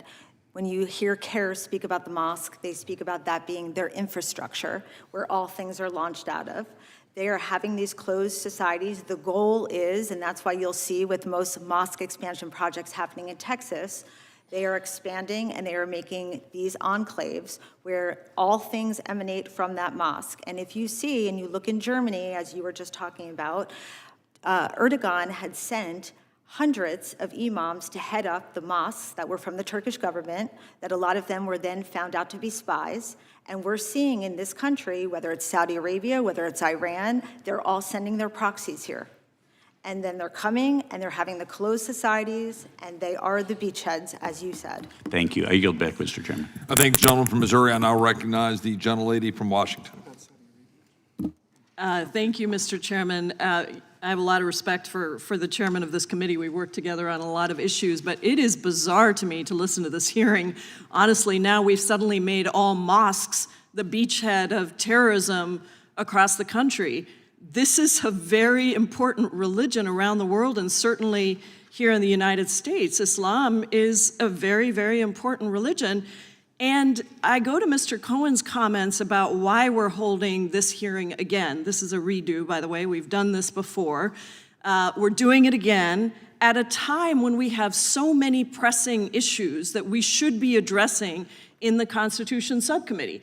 We have the issue of voting rights, the gutting of voting rights by the Supreme Court, the dilution of the black vote in the United States, which should be at the top of our list to talk about. We have the unconstitutional war in Iran that has now cost at least $29 billion of taxpayer money that we have not had a single hearing on. There's lots of things that we could be talking about, but see, the problem is if we were to talk about any of those things, you would actually have to acknowledge how incredibly unpopular Republican policies have been in driving up the price of gas in this country. In my home state, it's almost $6 for a gallon of regular, almost $7 for a gallon of diesel. You'd have to address the rising cost of fertilizer, of groceries, the fact that Republicans stripped health care away from millions of Americans. People cannot afford health care in the United States of America, the richest country in the world. We have 90 million Americans who are either uninsured, no insurance at all, or underinsured, meaning they have some form of insurance, but it's not enough to pay their medical bills. And that is why we have $220 billion of medical debt in the United States of America. $220 billion. But we're not talking about any of the policies, the unconstitutionality of all of the things that this administration has done that have really ripped apart the foundations of who we are as a country. Instead, we're going to have a conversation about this, Sharia law. And, you know, I've seen in my home state of Washington, but across the country, the rise in anti-Muslim bigotry that has been happening in the aftermath of October 7th attacks and then in the aftermath of 9/11. And in my home state of Washington, now Muslim Americans reporting experiencing hate crimes, threats of violence, hateful rhetoric that increases those threats of violence, discriminatory policies in the workplace, unsafe interactions with law enforcement. And this hearing is unfortunately just part of a much larger anti-Muslim, anti-Islam strategy that Republicans have been trying to drive. So, Ms. Tyler, I want to start by correcting the record. Has there ever been a piece of legislation introduced in America to adopt Sharia law? No. Does Sharia law require Muslims living in the United States to violate American law? No. And are there any state or federal courts that follow Sharia law instead of American law? No. Have you seen any poll in this country, to your knowledge, that puts Sharia law at the top of the concerns of Americans today? No, I have not. Me neither. Me neither. Nowhere does it show up as a top concern. So, yet the policies that are being proposed include the establishment of a Sharia-Free America caucus and the introduction of a bill that would deny immigration status to anyone who, quote, adheres to Sharia law. Now, these policies are based on a myth that Sharia is infiltrating our American legal system and endangering the way of life as envisioned by our founding fathers. So could you please clarify for everyone watching this hearing, what is Sharia law, and is it any different than what biblical law teaches Christians about how to observe their faith? So Sharia is translated or understood to mean the path to water, and it refers to the religious principles that guide Muslims in their beliefs and actions. So it's a set of rules on how to pray and dress and fast and other dietary restrictions. And in that way, it's very similar to other kinds of religious laws that Christians or Jews or members of other faith communities follow to guide them in how they practice their religion. In many religions, there are extreme and violent sects that don't represent the vast majority of observance of the faith. You've done some work documenting the rise of extreme white Christian nationalism and its influence in deadly shootings in Charleston, Pittsburgh, and San Diego. But I don't see any of my colleagues on the other side creating a caucus to attack Christianity or introducing a bill that would ban Christians from entering the country.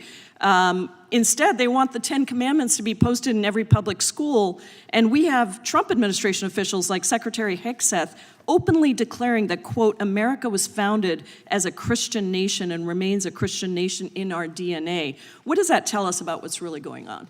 Well, I see all of these actions that we're talking about today as singling out one religion for special scrutiny and to denigrate a lot of the stereotypes that have been repeated here today, to take the actions of a few and extrapolate that that's what somehow all Muslims believe.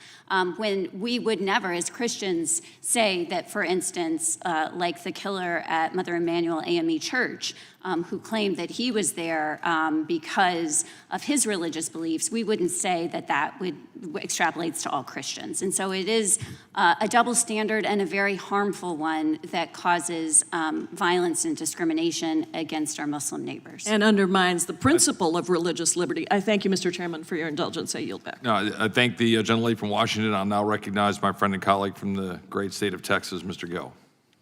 Thank you, Mr. Chairman, and thank you for holding a very important hearing, and thank you to the witnesses for taking the time to come here. Mr. Hunter-Lopez, I'd like to better understand your story. I think it's important, and thanks for being here and being boldly telling us about what happened. Can you tell us what are the requirements to create a student club at your school? The requirements are to have 10 members, a teacher that's willing to sponsor, and a room to meet.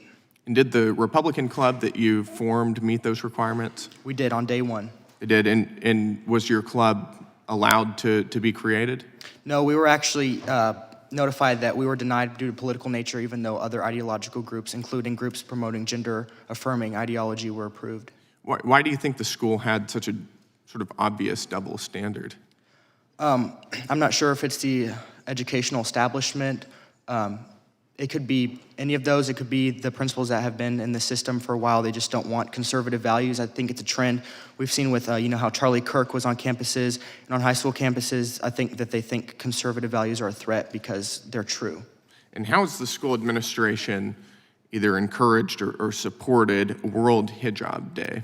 Our principal actually wore the hijab 2 years in a row that we know of. It could be more. She's posted it, promoted on social media, saying she, quote, loved it, all caps. And they're just promoting these events like nothing, but our club, on the other hand, has to receive strict, first of all, we weren't approved in the first place, and then once we were the only club that couldn't have other privileges that other groups had, and they took down our posters. And so there's just a lot of things in this double standard clearly to favor the Islamic group. Is it true that your school's libraries offer Islamic literature, like the Quran and other things? Yes, so McMillan Junior High and Wylie ISD offers a Quran, but no Bible available. But no Bible. So there's a Quran, but the Bible's not allowed. Correct. Is that true in multiple libraries? From what I know, confirmed, it's McMillan Junior High is one that I know of. I can look at the other libraries and submit them to you if I find any other findings. Okay. Have you talked to the school about why they would allow a Quran but not a Bible? So I haven't, the principals actually run away from me and hide, so I can't have a discussion with my principals because I act like an adult and they act like children. Yeah, well, you very much are acting like an adult. They probably don't want to be on the record with that policy, given how egregious it is. When clubs such as your sponsor visitors to come to the school and speak about club interests, whatever they are they subject to security screenings? So when our club has guest speakers, including a state representative or a congressman, we have to submit 2 weeks in advance paperwork. We have to submit a week in advance background check. We have to submit their staff if they're coming. All these lengthy processes. I often have to miss my lunch period and skip lunch, skip a meal to fill these out. But on the other hand, the Islamic group got favorable treatment. Okay, yeah, what were the security protocols that were in place for the Islamic group? From what I know, none. None? From what I know. So typically, you have to go through a lengthy background process, but this Islamic group didn't have to. Correct. Obviously, they didn't background check, the organization because it has multiple terror links, and they didn't. I guess they didn't check the Sharia pamphlets that they gave us or the Qurans with the Shahada card. They were perfectly fine with it because the principal was there that day, just looking at it, perfectly fine. What's been the response from the school since you've been public and vocal about this double standard? Like I said in my opening testimony, when my mom had requested the principal to email my teachers, because I had to miss school for the first day after that and had to go late the second day because of death threats and things like that. And my mom had asked the principal to email my teachers just to keep an extra eye on me. And the principal told my mom, you can. So it's really, that speaks volumes to the approach of leadership that the school has and the school district has. Because I guess they just wanted to dismiss my safety in that moment. You received death threats? Yes, sir. What were some of the death threats? Could you tell us about that? I had people saying that they were going to be at my house waiting for me to get home and they were going to shoot me. I had people telling me to kill myself, a lot of different things. But I know nobody can proclaim anything over me because I wake up every morning with victory with Christ. Amen. That's exactly right. What has the school's response been to these death threats? Like I said, that first day it was very dismissive. I actually received a death threat last year, and I believe I have emails, and I could submit them to the record of the principal saying, "Oh, things are already taken care of." Very, I would say, downgrading it or just minimizing specific situations. I can submit those emails to the record. I just want to be clear. You had a threat against your life, somebody saying that they were going to come to your house and murder you. Correct. And your school's response was dismissive. Correct. Got it. Thank you, Mr. Chairman. That's the end of my time. Thank you. Appreciate it. I thank my friend, the gentleman from Texas. I will now recognize the gentlelady from California. Thank you, Mr. Chair. You know, of all the things to hold a hearing on today, why this? A Sharia-free America. Oh, that's right. It is election season, which means Republicans turn up the fear-mongering to level 10 and easy targets are members of our Muslim community. And this hearing allows my Republican colleagues to legitimize their religious bigotry. But today I am not participating in this charade. I have hosted numerous town halls. I am talking to my constituents every single day, and no one has brought up Sharia law. It is not a pressing issue, but it is a manufactured crisis, because you know what they are talking about? They're talking about the crisis of this Republican Congress. The Constitution says that we have oversight jurisdiction over the administration, that we have the authority to authorize war, and that we have the power of the purse. And none of that is happening right now. The Trump administration has launched a war of choice with Iran, and Americans are paying the price. The president said that he's not thinking about the pocketbooks of Americans. He said, no, not at all. So millions of people are worried about how they're going to eat this week. More than 100 million Americans carry medical or credit card debt. Job openings have fallen to their lowest levels since 2020, and all of this has happened under Republicans' watch. Working families want to know how they are going to survive this economy and what Congress is doing to help. And the Republicans' response is to hold this obtuse hearing. There are real oversight issues that this committee could be addressing right now that deal with the Constitution, like the $1 billion ballroom that Trump wants taxpayers to pay. Oh, and by the way, he wants to get a cut from the contractor. The Epstein files, continuing to cover them up, no accountability for survivors. The treatment of pregnant women in federal custody, attacks on our voting rights and civil liberties, rising hate crimes and extremist violence, and criminal justice reform. Instead, Republicans are peddling anti-Muslim conspiracy theories and complaining about world religion studies. So let's get into it. The Constitution does not require Americans to abandon their religion to participate in society. It protects the free exercise of religion. Government does not get to decide which faiths are acceptable and which communities deserve suspicion.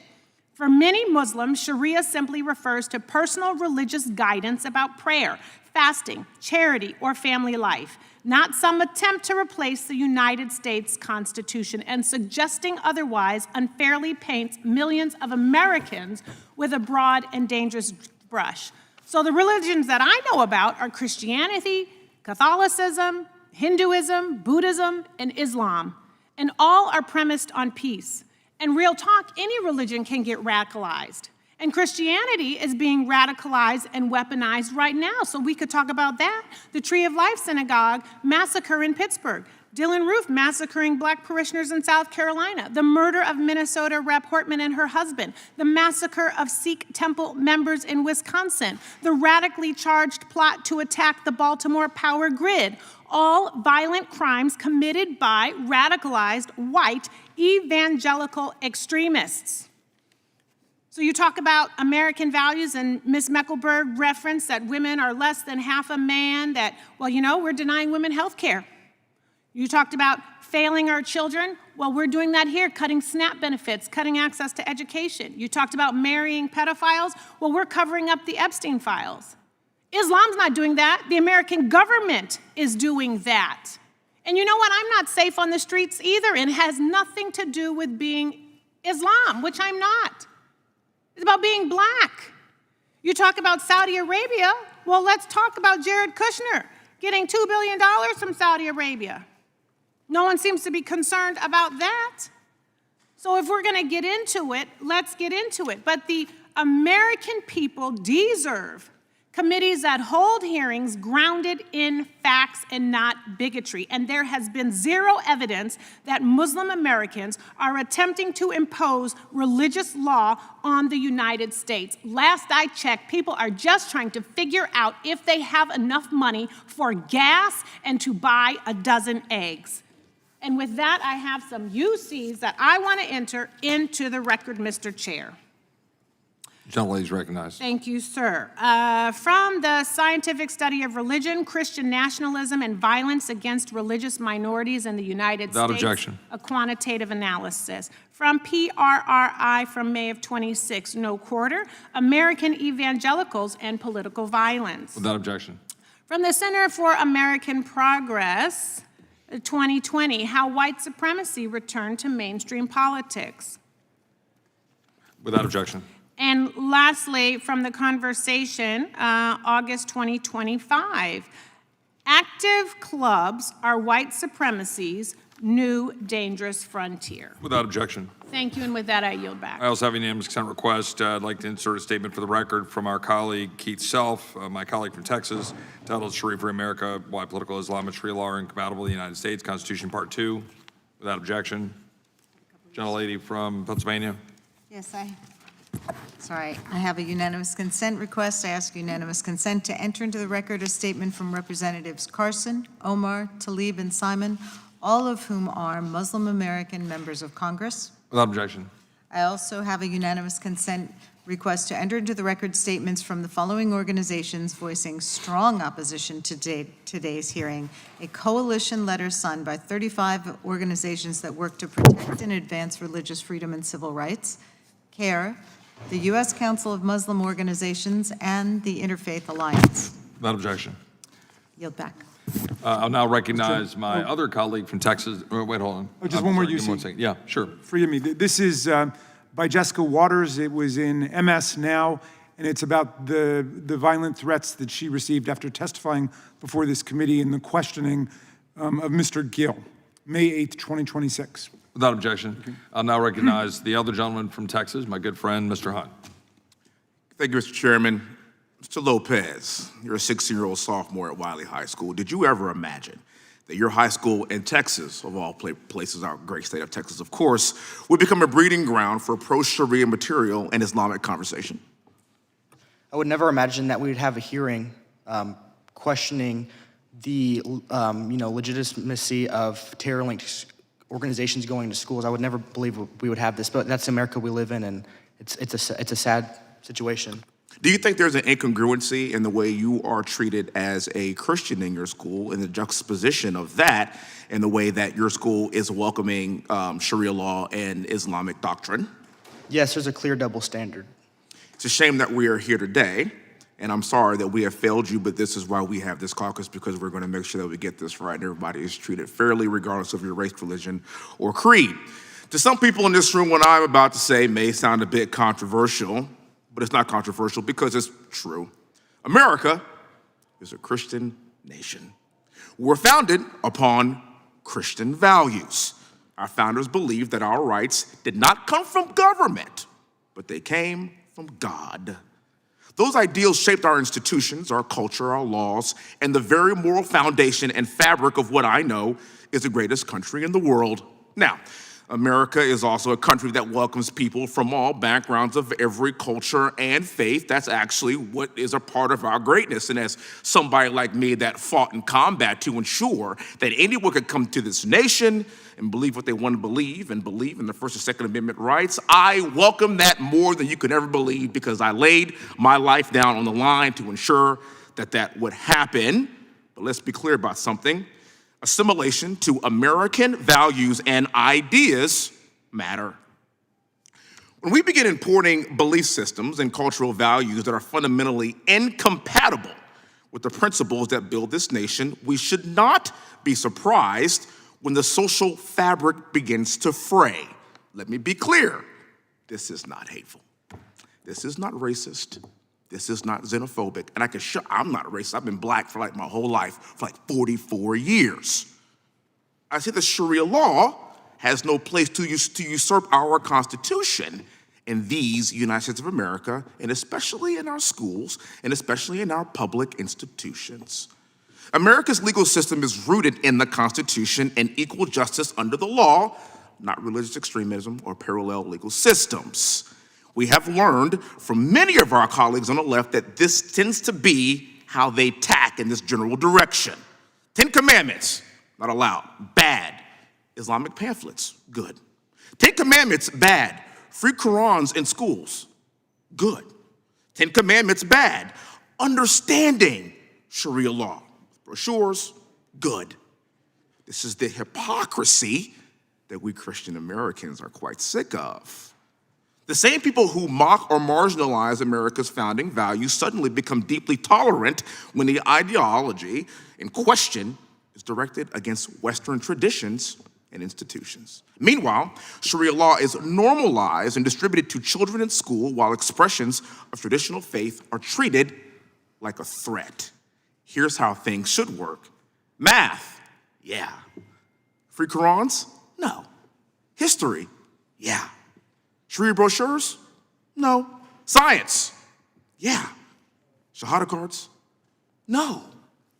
This is a very simple idea that should be understood by all Americans. One of my best friends is a Muslim American, and he is a fighting Texas Aggie, but he actually sees himself as an American first and has fully embraced our culture and what it means to be an American. That's good. That's what we want. That's why we call this place a melting pot. I'm seeing a lot of talk from my colleagues on the left, too, as we shift toward this reinvigorated talk about Jim Crow and the past of this country. And as someone who is a direct descendant of a slave, as someone whose great-great-grandfather was born on a plantation, I can assure you slavery is over. Jim Crow is dead. When I go anywhere, I don't see any white-only signs. I don't, I promise you.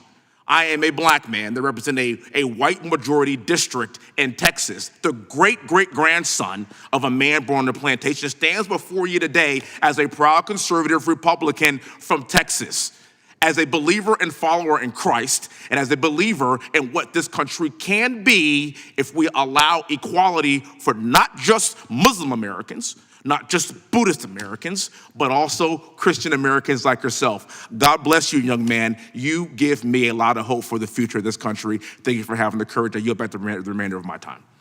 I thank the gentleman from Texas, Mr. Hunt. I'll now recognize the ranking member, Ms. Scanlon. Thank you. I'd like to return to perhaps the purpose of a hearing, which is to establish facts rather than fiction. With that, I'd like to have unanimous consent to introduce a CBS article from February 17th, 2026. Wylie ISD school district investigates how the Y Islam group set up on campus without approval. Without objection. I mean, as that story and others show, that the school district did in fact investigate why an outside group came in and set up, and in fact, staff members were disciplined for not following school procedures. So let's just pull back a little bit here and try to reground this hearing in some facts, because I think it's been pretty well established by now. There's no credible evidence that anyone in Texas or in the US generally is trying to impose Sharia law on Americans. I mean, it's really, this whole hearing is so offensive. I have a lot of Muslim constituents who are wonderful constituents and participate fully in our community, and I'm very proud that they're my constituents, and to hear folks being vilified in this way, trying to have this anti-Muslim rhetoric, trying to tar every member of a faith with the worst actions of a few is pretty outrageous, and especially when some of those actions are complete fiction. Look, it is a real change for the Republican Party in this country. Ms. Tyler, in the wake of 9/11, we saw a spike in violence against American Muslims, and then President George W. Bush used the power of his office to defend Islam and American values. He said, and I quote, "The face of terror is not the true faith of Islam. That's not what Islam is all about. Islam is peace." And he reminded us that America counts millions of Muslims among our citizens, and they make incredibly valuable contributions to our community, to our country, and they need to be treated with respect. And our Republican colleagues seem to have forgotten this example and are using the House of Representatives to platform religious bigotry, so they can fearmonger in an election year when gas prices are spiking due to an illegal war sparked by an unpopular president from their party. But when the consequences of this demagoguery for American Muslims and all Americans are very real. You have to look no further than the Islamic Society of Orange County, which last month experienced a spike in threats after Ms. Mekelburg published some tweets without foundation that they were trying to start a Sharia compound there. It was complete fiction, but it caused a spike in threats. Ms. Tyler, can you explain how religious fear-mongering endangers American Muslims in our communities and undermines the religious liberty of all Americans of all faiths? Yeah, these attempts to paint with a broad brush, to bring all members of a faith, again, to mark them with the actions of the dangerous and few, makes everyone less safe and makes everyone less free. I talked in my testimony about the real-world discrimination that Muslim Americans face because of their faith, but also when we think about the hate crimes that you've noted, political violence of all kinds is an urgent problem in this country. And as I hear about the threats that have been made to some of my fellow witnesses today, that should disturb us all. And so the more that we feed into misinformation, stereotyping, that makes all of us less safe and less free as a society. Thank you. I appreciate that. I mean, you know, we've got plenty of examples. I think our colleague referred to some examples of Christian extremists who had gone out and committed violence. We've got examples of a Tennessee Baptist minister who was an advocate for corporal punishment and even starvation of children. 3 kids died because of what he was preaching, but we don't condemn all Christianity as a result. As you pointed out previously, we have criminal justice and other American laws that deal with criminal behavior. Can you comment further on that? Yeah, our criminal system takes care of the threats that, to the extent that there are real threats that have been put in the midst of everything else we've talked about here today, criminal law takes care of that. But the First Amendment to the U.S. Constitution assures that no religious law can supersede those laws, and that is protection enough, and that's why, you know, these scare tactics are really just that. It's not a real problem in this country. Well, and that's where, you know, certainly I'm not one who goes about citing George W. Bush often, but the impact of words and leadership matters when people demonize other folks. Mr. Chair, I'd just like to have unanimous consent to introduce an LA Times article from April 17th, 2026, Islamic Society of Orange County under heightened security after online threats. Without objection. Thank you. I yield back. I'll now recognize, I think the gentlelady for a question. I'll now recognize the gentleman from Wisconsin for 5 minutes. Well, thank you. I'd like to thank you for having this hearing. Kind of timely. I happen to, in my own few hours a week that I have free, I'm reading Elise Stefanik's book on anti-Semitism in the American University. And it's interesting to look at the number of people in analyzing what happened on October 7th in this country seemed to be on the side of the people who were raping the little children and chopping off heads and stuff. It's shocking there were so many people like that in the United States, and I can certainly understand why a lot of Americans are very concerned that people like that were brought into the country. Again, not an isolated couple of people, but it seems to me whole groups of people took the October 7th attacks as a kind of almost a call to arms. They seem to be in favor of this sort of thing, which is kind of shocking. And I hope I wish more Americans would read those books so they knew how people surrounding us think. But we'll start with Ms. Meck. I guess we call you that, huh, Ms. Meck? That's what they have here. For members of this committee who are not familiar with Epic City Project, can you walk us through what the development is and behind it what the organizers have said publicly about? If you don't mind, could I actually just respond to something that you just brought up about the October 7th? So what I find interesting is on what I heard her just say about George Bush. George Bush, after 9/11, stood with Nihad Awad, who is the head of CARE. After October 7th, Nihad Awad celebrated it. Nihad Awad actually was celebrating, quote, breaking the siege. So when I'm hearing somebody refer to George Bush as if he is an Islamic expert, he is not. And when I'm hearing you're talking about October 7th, we have people in the room from CARE right now.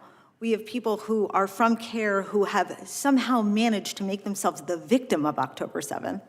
And it's still, we haven't been able to have these conversations about how the largest Islamic organizations in this country were not denouncing what happened on October 7th. They were actually not only celebrating it, but they're still marching in the streets in support of what happened.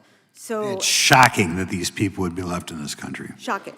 And not only that, but they mock what has happened. All of the things that you're talking about. I'll give you a question. Yeah. We've got horrible nuts out there, and that's established. Have a lot of are there any mainstream Muslim groups who are attacking or boldly trying to separate themselves from these groups that seem to be in favor of October 7th? No, and None? I haven't seen one group that has come forward and has been advocating and defending. I've heard a lot of victim talk. I've heard how they've been the victim. I've heard how they've been dealing with hate and fake Well, wait a minute. crime. That's almost can't be true. How about the other three of you? Has anybody heard of any significant Muslim groups trying to disassociate themselves or condemn those Muslim groups who were in favor of the October 7th attacks? Not that I'm aware of, sir. I can't believe that. None of them? I have not done that research, but I can tell you that Muslim Americans spend a lot of time disclaiming violence because of being lumped in unfairly with, again, the violent actions of the extremists in their group. This is the game we play. We're talking here about, you're talking about individuals, and I'm talking about an ideology. So we're going back and forth, and we want to keep conflating the two. But Islam is very clear on how they feel about the unbeliever. And there's over 109 verses in the Quran that say, I, the unbeliever, they wage violence towards me. So you keep trying to conflate it, and I'm speaking solely on Islam. So and as far as the crimes and the hate crimes you keep talking about, I don't ever see the proof of this. I hear a lot of accusations, but when I go back and I try to find the records, I don't see anything that is registered there. Just one more comment, Ms. Meck. In my district, we have an ethnic group, the Hmong. And when the Hmong have festivals, they try so hard to be loved by the broader American community. They not only don't dislike police, they hire their own police if they're having a festival because they're so concerned about what America thinks of that group. I'm just saying, you don't see that same thing from the Muslim minority. I've met with my Muslims in my area, but it's kind of shocking to me that nobody on the stage here can give us some examples of, maybe donating money to the victims in Israel or whatever, doing something to kind of separate themselves from this group. The gentleman's time has expired. I appreciate the gentleman from Wisconsin. I appreciate his questions. I'll now recognize myself for 5 minutes of questions. Mr. Blair, you testified that you spent a lot of time at the border, working with the Border Patrol, former service in the United States Army. You testified that a significant number of people came into the United States from people from places from all over the world, including places of majority Muslim countries, correct? Yes, sir. Is it correct roughly that we've got roughly 3 million foreign-born people in the United States, representing about 16% of the population? Yes, sir, that's correct. And have we seen an enormous uptick of individuals from majority Muslim countries since 9/11? Yes, sir, we have. Upwards of about 5 million people? Yes, sir, we have. Is that having a significant cultural impact in the United States? Yes, sir, it does. Is that worthy of exploration and understanding that impact on our history, heritage, and who we are as a people? 100%. Mr. Hunter-Lopez, people have been questioning about why we're here. You've testified here on the record that you've had very personal, firsthand experience of disparate treatment based on your values as a Christian citizen of the United States and those promoting Islam in your school, correct? Correct. So you've seen firsthand how there's a promotion in a small Texas town, now an increasingly suburban Texas town of the Dallas-Fort Worth Metroplex, in promoting an Islamic culture over a Christian culture in your school. That's roughly your testimony, is that correct? Correct. And every day I have more teachers and students coming up to me saying that they're realizing what's going on, because at first people don't want to speak out because they'll be labeled Islamophobe or xenophobe That's right. or anything, but the people are starting to wake up to what's going on. Thank you. Ms. Tyler, are you familiar with the significant amount of rape gangs in the United Kingdom? I'm sorry, can you repeat the question? Are you familiar with the significant amount of rape gangs in the United Kingdom? I'm not familiar with that. Okay, it's been pretty much all over the news. Very large numbers of people being raped in the United Kingdom by foreign nationals in the United Kingdom, with significant allegations of it being heavily by Pakistanis and other individuals that have been immigrated into the United Kingdom. Are you familiar with that at all? I'm not familiar with that. Ms. Mekelburg, are you familiar with that? Very familiar, yes. Right. And are you also familiar with the arbitration agreements that were adopted in the United Kingdom that have allowed significantly to have societies and cultures that are separated from the civil laws of the United Kingdom? Yes, I am. And that is a last 20 years kind of phenomenon, right, where these arbitration agreements are allowing individuals in a separate community adhering to Sharia law to be separated from at least 85 different tribunals in the United Kingdom to be able to carry out Sharia alongside and separate from or even over civil law in the United Kingdom. Correct. Are we seeing similar things occurring in the United States? Yes. Are we seeing it in the Dallas-Fort Worth Metroplex, for example? Yes. Did Governor Abbott have to take action in order to deal with some of these separate tribunals in order to stop their existence? Correct. Ms. Mack, if you could extrapolate on what I think is one of the most important things we need to address here, which is what you've mentioned, is Islam as political ideology. Do you believe that Islam is compatible with Western civilization? It is not. I agree with you. Do you believe that Islam, in carrying out its mission, is waging jihad against the West? Absolutely. Is that a part of the Muslim Brotherhood Memorandum from 1991? And the project, both memorandums. So it is a part of that memorandum and other memoranda, correct? Yes. Correct. And are there organizations, not just CARE, other organizations affiliated with the Muslim Brotherhood to advance jihad against Western civilization, including specifically targeting Texas and the United States? Yes. And is that documented?